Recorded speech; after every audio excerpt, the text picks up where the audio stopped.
தரமான பிஓபிஎஃப் சிஸ்டனை கேட்டு வாங்குங்க. தரமான பிஓபிஎஃப் ஜெஸ்டா. தரமான பிஓபிஎஃப் ஜெஸ்டா. தேநீரின் உன்னத கிளை. பாராளுமன்ற உறுப்பினரும் பிரஜைகள் முன்னணியின் செயலாளர் நாயகமுமான ஜே ஸ்ரீரங்கா இன்று சம்மாந்துறை பிரதேசத்துக்கு விஜயம் செய்தார். சம்மாந்துறை பிரதேசத்திற்கு விஜயம் செய்த பாராளுமன்ற உறுப்பினர் ஜே ஸ்ரீரங்காவிற்கு உற்சாக வரவேற்பு அளிக்கப்பட்டது.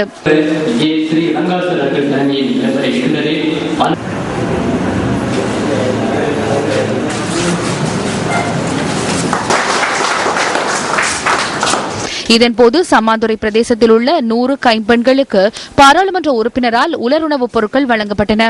ரமலான் மாதத்தை முன்னிட்டு இந்த உலருணவுப் பொருட்கள் வழங்கப்பட்டன. அந்த வகையில் இளைஞர்கள் முன்வருகின்ற பொழுது அவர்களுக்கு இன்றைய இளைஞர்கள் நாளைய தலைவர் என்ற வகையிலே அவர்களுக்கு நான் உதவி செய்ய வேண்டும் என்பது ஒரு பக்கம்.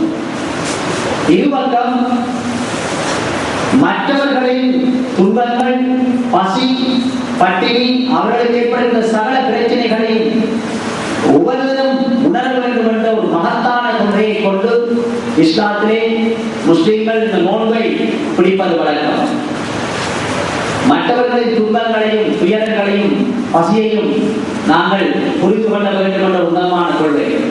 அதற்கும் அப்பால் இந்த நோன்பில் இருக்கின்றவர்களுக்கு கிடைக்கின்ற புண்ணியம் அல்லது அல்லாஹ்வின் ஆசீர்வாதத்திற்கு சமமாக இந்த நோன்பு தருணத்தில் உதவி செய்பவர்களுக்கும் பல ஆசைகளையும் அந்த புண்ணியங்களையும் சேர்க்கக்கூடிய ஒரு நிலைமை, ஒரு நம்பிக்கை, ஒரு எதிர்பார்ப்பு இந்த இஸ்லாம் மதத்திலே முஸ்லிம்கள் மத்தியிலே இருக்கிறது. அந்த வகையிலே இதில் நானும் பங்குதாரமாக இருப்பதற்காக உங்களுடைய துஆக்களின் மூலமாக எனக்கும் அல்லாஹ்வின் ஆசீர்வாதம் கிடைக்கப்பட்டது இரண்டாவது விடயம். இந்த இரண்டு விடயங்களையும் செய்வது எனது முக்கிய நோக்கமாக இருக்கிறது. நான் ஒரு கட்டத்தில் என்னுடைய ரங்கா அவர்கள் எம்பியாக வந்திருக்கக்கூடாது என்று நினைப்பது.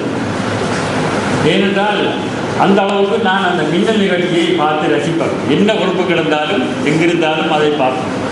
இடையில் கொஞ்ச காலம் அவர் எம்பியாக வந்தபோது நான் கிட்டத்தட்ட நொந்து போயிருக்கேன். ஆனால் மீண்டும் அவர்கள் அந்த மின்னல் நிகழ்ச்சியை நடத்துவதற்கு நாங்கள் மகிழ்ச்சி அடைகிறோம்.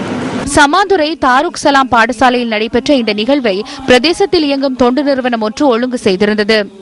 இந்த நிகழ்வில் பிரதேச செயலகத்தின் திட்டமிடல் பிரிவு பணிப்பாளர் உள்ளிட்ட பலர் கலந்து கொண்டிருந்தனர்.